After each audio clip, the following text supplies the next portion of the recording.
screen recording, I'm going to go through a lesson plan with you for the functional skills curriculum.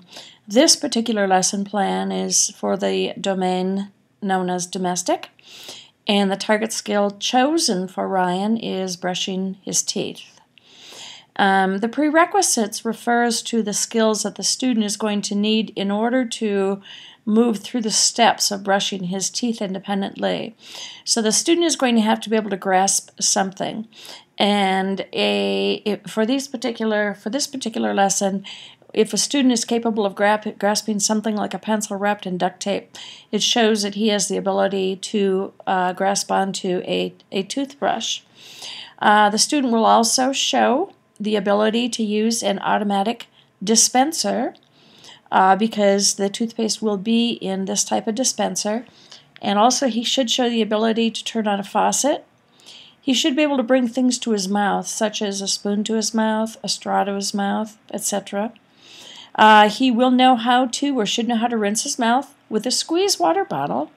He will know how to wipe his face with a cloth, and he will know how to properly store objects. Now, when you look specifically at each one of these skills is closely related to the skills that are needed in order to brush his teeth independently. The first one would be related to picking up the toothbrush by himself and holding onto it. The next skill would be related to him being able to operate the automatic dispenser that will give him the toothpaste. The next, of course, is turning on the water faucet. The next, of course, is being able to bring the toothbrush to his mouth, and then after he brushes with an up and down and a circular motion, he's going to be able to use a water bottle to rinse his mouth. He will then have to wipe his face with a cloth and then put everything away. Okay, so what's the rationale for teaching this skill? Well, this skill is going to be taught in order to improve daily hygiene. How is that related to the Illinois state standards? The state goal that was chosen for this particular skill is Goal 22, understands principles of health promotion and the prevention and treatment of illness and injury. If you're wondering where these standards are, you can go into the Illinois, actually you'll see at the very top of my screen, you can go into the Illinois or the ISBE website, and you will find a list of all of the standards. Now you're going to have to pick and choose and match standards to your activities. But I think by just going through the basics of each one of the goals, you're going to be able to do that. Now this particular lesson, the goals that were chosen are definitely not high school goals, but they are within the sequence of what the goals should be. Okay, state this in a behavioral way, a behavioral statement. The student will select his toothbrush, load toothpaste from an automatic toothpaste dispenser, brush his teeth, rinse his mouth, and return the toothbrush to storage 3 times a day. What are the academic skills that are related to this? Well, student will understand self-awareness regarding personal hygiene and health and how important this is. Also, the student will identify reasons for daily brushing and how this can impact his social well-being. When you look at the social-emotional skill related to this, and also reported in behavioral terms, the student will participate in positive social interaction from exhibiting proper daily hygiene. He will also demonstrate an interest in personal hygiene. What are the materials that are going to be needed? An adaptive toothbrush, the automatic toothpaste pump, and in this situation you would want to include or scan a picture so I'm able to see exactly what you're talking about when you're talking about this particular adaptation that's going to be used. The water bottle also, I would like a picture of that. I would like that included. A handicap accessible sink, very important because he's in a wheelchair, and the storage container for the toothbrush. What are the pre-teaching activities? Well, you're going to pre-teach practicing holding onto a device and maintaining grasp or grip on a device. And eventually, of course, this will be the toothbrush. The student will also work at using and squeezing the squeeze bottle in order to put water in his mouth for rinsing. He will turn the sink on and off, practice that. He will also practice dispensing toothpaste from the automatic dispenser. And then when you look at the actual lesson plan form, the first thing you're going to look at are instructional procedures. Now, detail, but not so much that it becomes a standardized lesson plan.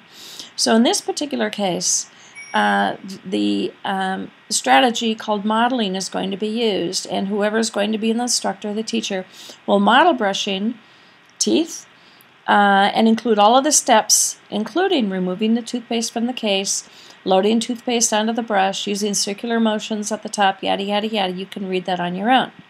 What prompts are going to be used? Well, it's going to be visual watching, obviously, because you know that he knows these skills, so there really shouldn't have to be any hand over hand. You may be using verbal prompts, such as, okay, Ryan, now you need to put the toothpaste on the brush. So you're going to watch as he moves through the routine, and if there's a step that he's missing or a step that he's struggling with, you can verbally prompt him through it.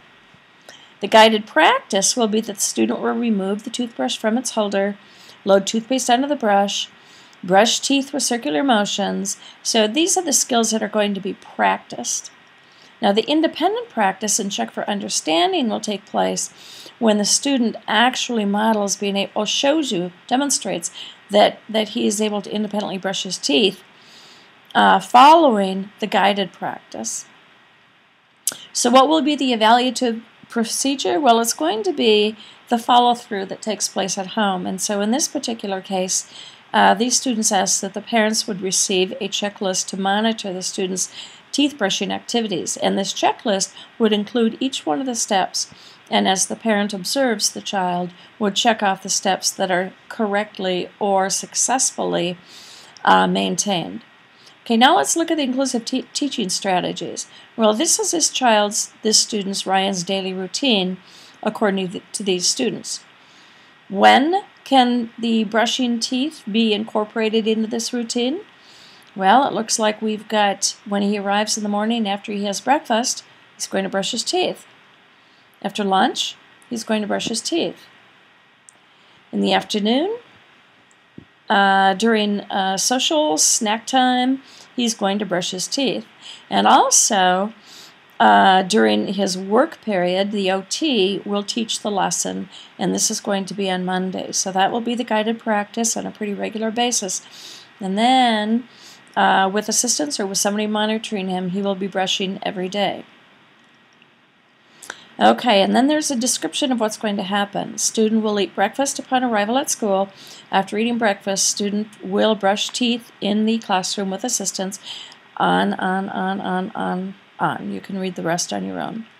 Okay, I've also asked you to include the lesson rubric that hopefully is going to be filled out on a daily basis, or you choose the schedule that will be used.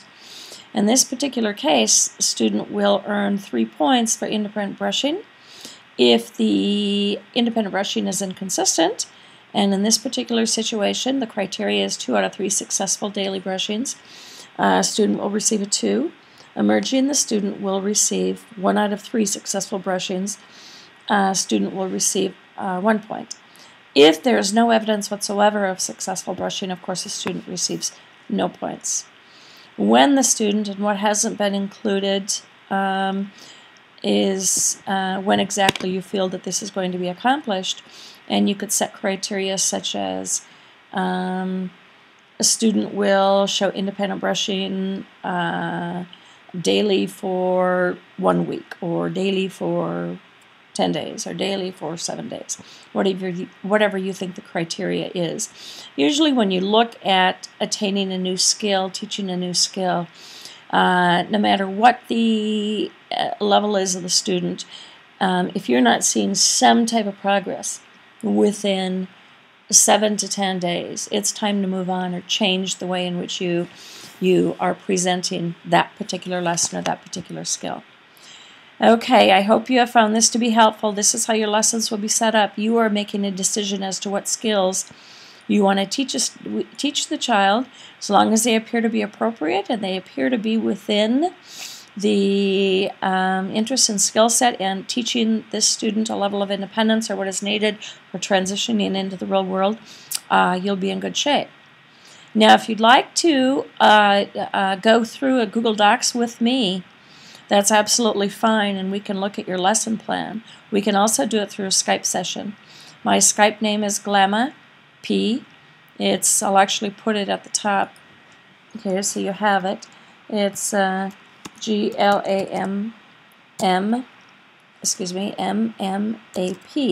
is my Skype name. So if you request me to include you as one of my contacts, we can do such, and we can set up a time when you and I, or your group and I, can go through at least one of your lesson plans to make sure you're on the right track. Please call me if you have any questions, and we'll see you next week. Take care.